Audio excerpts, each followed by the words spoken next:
Well, hello, friends. I have found a little spot here.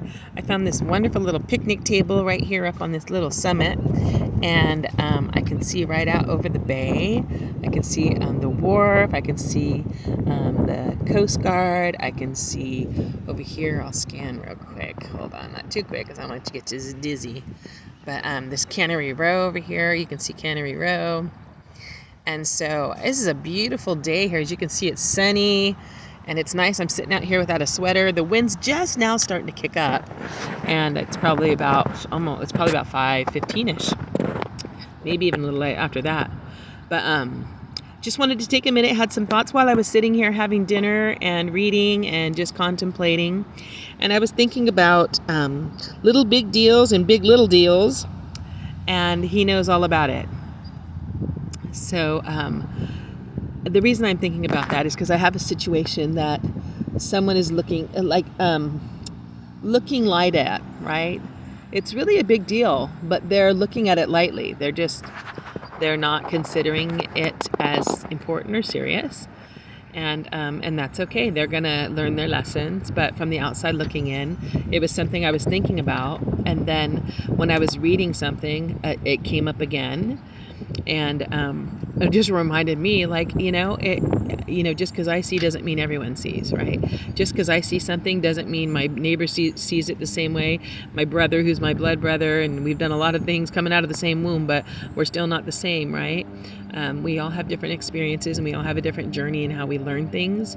And so that's important to remember so that we don't get frustrated or become controlling or demeaning. And the other thing is I think about belittling, like in the middle of big little deals and little big deals. Belittling is when you make small of something or someone as if they're not valuable, to look down or to lightly esteem. And we're to do just the opposite. If we're living in love, we're to edify, we're to affirm, we're to bless, we're to encourage, and we're to see with the eyes of the Spirit. The scriptures say that God doesn't look on the outward man, he looks upon the heart. So he sees beyond what we say, he sees beyond what we do, and he knows what he's doing inside to reach the manifestation of what would be a blessing outside, right? So the work goes on inside first before it comes outside. So there's a couple things I was thinking about with that. First one was when I was little. When I was little, my grandma and grandpa, every time we would leave, they would come out of the house and they'd walk out to the edge of the property and they would wave to us. And they would wait till we got in the car. They'd be waving the whole time until we started to drive down the street and went around the corner, and we would all be looking out our windows and waving. And I remember thinking, why does grandma do that? Why do they, But in my heart, I was so grateful because I knew the answer. I knew the answer already, but I thought, I know a lot of other places that I've been, and when I leave their house, they don't do that to me. And when I go to my friend's house and I leave her house, they don't do that for me. But my grandparents, they would come to the edge of the property. I'm going to cry just thinking about it. And they would wave. And they would wave and wave and wave till we got out of sight. Till we couldn't see them anymore. We were so far away, it was small. That was a small, big thing. So my grandmother and my grandfather blessed me in that way with that beautiful example that here I am, so much older. I could just go back and rehearse and see marks of love on my life. Beautiful examples. They did that because they loved us, because they longed for us to be with them, and they hated to see us go. And they always wanted us to make sure we were safe into our cars and heading down the road, heading back home. They always wanted to know that they wanted us to know that we were loved, right? That they enjoyed our time and that they waited just like when we come, they'd be on the curb waiting for us to come.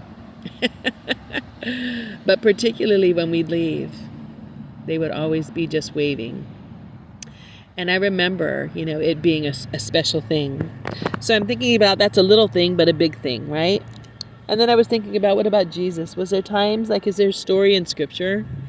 If he's a manifestation of love in the earth and his example is something that we should consider, then I was trying to think of just something, is there an example that I can come up with just sitting here? And the first one, it was funny, the first one that came to me was the widow. And when she was giving, because everyone put in all, out of their abundance. And she came up not having hardly anything, and she put everything in. And he commented on that. And he showed how he sees. He says, she's put in more than all of you. And so he wasn't talking about the monetary, was he? No, she had given not just her monetary, she had given everything to him. She had given everything to her Creator, everything in service, in love, in abandon, in thanksgiving, in gratitude. And she wasn't holding anything back. Even in her need, you would look and say, like, why did she even have to put anything in there? She didn't have to put anything in there. You know what? She wanted to put something in there. And if you're a giver and you have a generous spirit, you totally understand that you'd rather sacrifice to see somebody else blessed on occasions when you feel that prompted, that you would rather deal out your bread to the person who's hungry and go without, because you're sustained on the gratitude of being able to be generous and see someone blessed, and you're willing to suffer lack as a result of it, for their goodness, for their good. And you also have a relationship that's trusting in the Lord, so you know that in that He's got you, right? That God's got you, and you're not going to go without. He knows how to take care of you. You might learn some beautiful, valuable lessons along the way, but you're learning to love. And we can't learn to love well without really exercising ourselves in some of these deeper truths, right? So I was just thinking about that, and I thought it was awesome to consider again. And then also that He cares and He knows. It's like He knew He knew about the needs of that widow.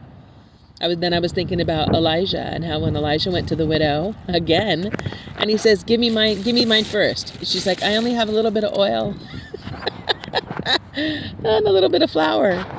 And he's like, oh, that's all right. Just go make me something first. me first, right? And you would think, what if this was a man of God? Wouldn't he be there to serve? Wouldn't he bless her? He was. He already knew He already knew it was taken care of.